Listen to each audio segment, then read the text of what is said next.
with 2 out. I mean, in a series like this, game like this, is how crucial is that to get those kind of timeliness. Yeah, you need clutch hits in order to make it happen. A couple times nobody on and 2 outs, and we were able to get guys on base and then come through. Patrick Sullivan, probably, Tucker Bradley obviously had the 3-run home run, but Patrick Sullivan to give us that 2-run lead, that's a big cushion for Ryan Webb. So that was huge. With the wind blowing out, you don't want a 1-run game, and there in the ninth, Reed hit that ball right on the screws, and it just happened to be right at him. And we hit some balls really hard.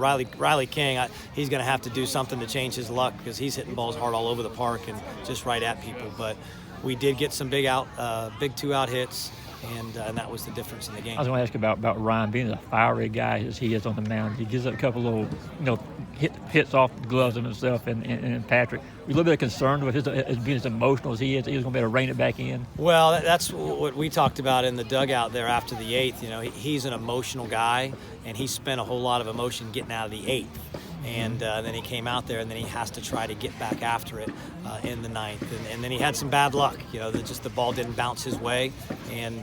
But bottom line is he found a way. I mean, he competes more than anybody I've ever had, and that's the guy that we want with the ball at the end of the game. And Emerson kind of had to grind it out a little bit, David. What does that say about him to be able to do that? Well, just how good he is. I mean, I thought they had a really good plan against him in the middle of the innings. They had some good at bats, and Drew made his pitch count go up a little bit, and just really made him work. But he had good stuff. He's still 95, 96 there in the 6th inning, and I thought he threw the ball really well.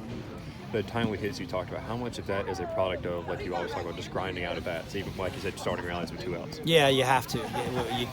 The inning's never over. You got to get 3 outs. So we had a couple 2-out walks and a couple 2-out hits, and just found ways to get guys on base. And we weren't great with runners in scoring position tonight, but we had some clutch hits. And Patrick Sullivan was a huge one, because there's a 5th-year senior that's not starting in a really big game, and he could have hung his head, but he was ready the entire game. He's back there riding the exercise bike, keeping himself warm, ready for that opportunity. He got it. Connor Tate, same thing, came off the bench, drew a walk to extend that inning. So, I thought those guys were great, and they handled it the right way. And Ryan and Emerson, like Ryan's the fiery guy. How do him and Emerson complement each other both, and how they attack batters, and also just their emotional, it's the opposite end of the spectrum, right. No question about it.